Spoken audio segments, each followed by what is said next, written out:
everybody, in this tutorial we are going to look at how to use a Google add-on called Mergo to send out parent communication. Individualized emails using this mail merger and really saving us time as educators where we can just fill in all the information on a sheet and let the computer do a lot of the work rather than us having to send one email, copy, paste, change, send the other email, copy, paste, change. The computer's going to do that all for us. So where do we get started? The very first thing we need to do to get started is to make that email draft. What is our parent communication email going to say? So hanging out in your Gmail, as this add-on only works in Gmail, you're going to go up to Compose. And now we're going to start writing our email. First thing we're going to skip is that to. We don't need to fill that in as our spreadsheet and the magic of this mail merge is going to do it for us. The subject, maybe we're going to go September 25th, email. And then as we fill in this draft email, we are going to use what mail merges call merge tags. That is all of that personalized information that our sheet is going to have. We're not actually going to fill in the draft. Instead, we are going to go ahead and just use a tag. Now, in Mergo's case, the tag is used with the curly brackets. Those are up if you're on an English keyboard, up beside the P when you hold shift. So they look like this guy and that one. So let's say we want to go hi, and then I want my parent's name, but some of my parents are called Bob and Sally and Todd and all sorts of different names. I don't want to have to write all of those in. So instead, I'm going to go two curly brackets to say this is going to be a part that the computer is going to fill in. And I'm going to go parent's name and two curly brackets to close that. So what this is going to do is when my first email goes out, it's going to pick my first parent's name out of row 2, let's say. Then row 3, then row 4. And we can continue to write out our email draft using these tags. So we could do something along the lines of, like, I quickly wanted to touch base about, well, now we need the student name. Well, the student name is going to depend on what email we're sending. So we're going to use two curly brackets again, student name in, and close it off with two curly brackets. So I'm going to keep doing my email. If I want to reuse a tag, so in this case it says there are a few outstanding assignments that I'm going to want to use the student's name there again. I'm going to go ahead and I'm going to highlight that tag. I'm going to copy it and I'm going to paste it. And that way I know for sure it's 100% a match. Thus, mail merge only works if we have 100% matches every time. I'm going to keep going. Then maybe I'm going to list the missing work. And we're just going to close it off, knowing that your email to your parents or colleagues or students is going to be a lot more detailed than this one.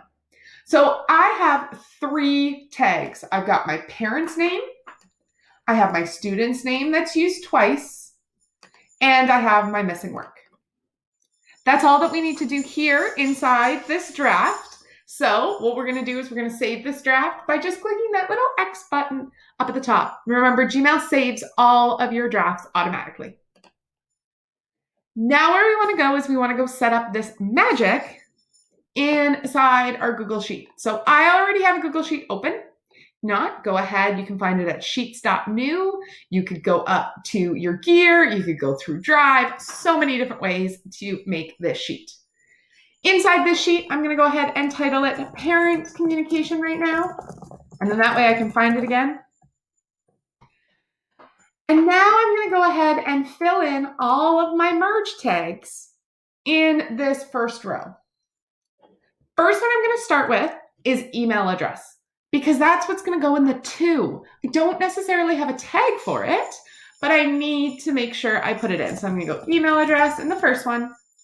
Now, my other tags, there's something about a parent's name, there's something about a student's name. I'm going to head back to my Gmail.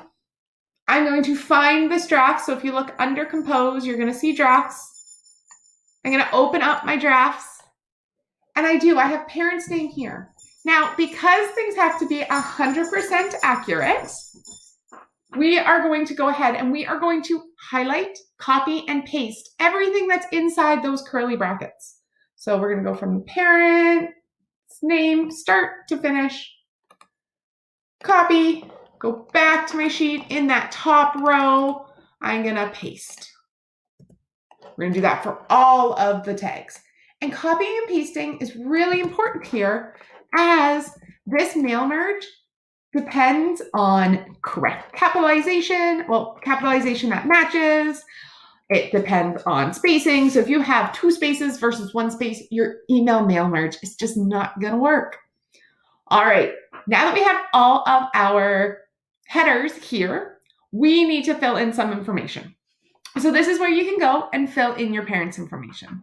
My suggestion to you, as we're just learning this, is use your email address. So I'm going to go ahead, put my email address in here. Parent's name is Emily, student's name is Theo, and Theo's missing quiz 1, quiz 5, and unit test 8. Clearly, this class has been up to lots this year so far. You can fill in as many rows as you want. Today, I am just going to show you 1.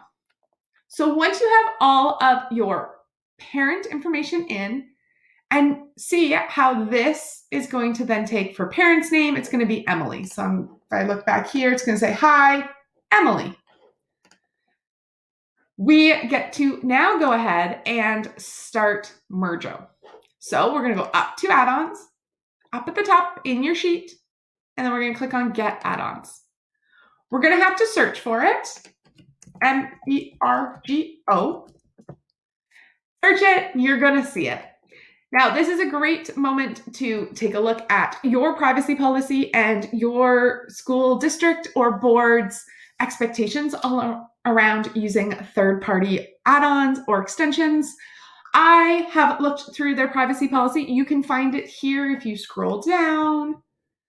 You've got all of their information down at the bottom there. And for my organization, this is approved. This might be a conversation you need to have with your IT team or other teachers at your school. When you are good to go ahead and add this into your school domain, what you're going to do is you're going to click on Install. Now, you're going to see on mine I have 2 because I am an administrator inside my G Suite domain, but yours will probably just say Install. Go ahead, click on that one. We're going to say, yep, we know you're going to need permissions, so we're going to click Continue. Next, we're going to have to select the email account. This is a great step to make sure you're adding it to the right one. We're going to scroll all the way down, click Allow. And now we have Mergo added into our Google Sheet. Now, what's really great about this, and I'm just going to close that sidebar for right now, is you only have to add on an add-on once. So we've done it this first time. We are all good. Next time we open up a Google Sheet, it's already going to be there. So let's get this mail merge set up. And ladies and gentlemen, I promise you, this is the easiest step ever. You're going to go back up to add-ons. You're going to find Mergo. You're going to click Send Your Campaign. Your computer's going to think for a moment, and your Mergo sidebar is going to appear on the right-hand side. This is where you are now going to fill in the correct information. So it says select a draft. Well, I only have 1 draft, and that was the draft that we created. They are sorted by subject lines. Remember, I titled it September 25th email. If you have lots of different drafts, this will allow you to pick that correct one. If you had a different title for your email address column, this is where you can select it. It's already picked it up as our column was titled email address. And then this is also where you can change your sender name if you want to keep your proper name, if you want to just use your first name or just your last name, or assign it like grade 3 class, Whatever works for you, you can go ahead and use that. Now, before we go off and send this to our parents, I love double checking my work. So we're going to go up to these 3 dots or the Timbits in the corner, and I'm going to click send a test email to myself. What this is going to do is it's going to take that information in that very first row that we filled in and send it to my email address to make sure it all looks okay. So I'm going to go send myself a test email. Sending, I'm going to wait for the tech gremlins to do it. I'm going to head back to my Gmail. And if we look, we have that test email. So I can go and open it up. Make sure it all reads okay. Looks good to me. So we can go back here into parent communication, and now I feel comfortable and I can send my email. When you're ready to send your email, click that send one or send some number of emails. It's that green button. Now what you're going to see is even cooler. Did you see that new column get made? Column E in my case? Yeah. So what this does is Mergo is also going to track to its best capabilities. Remember, this isn't perfect because it's email tracking, but it is going to give you updates on where your email is. So right now it says sent. So this parent hasn't opened it up yet. But if we wait, maybe that parent will. You're going to wait for movie magic here as I've gone in and opened up that email. But as they do, this can be changed to sent. It can be changed to opened, to replied to. It's really great start to figuring out if your parents are receiving your emails or not. Ladies and gentlemen, that is your tutorial on sending parent communication out via mail merge. Thank you so much for hanging out.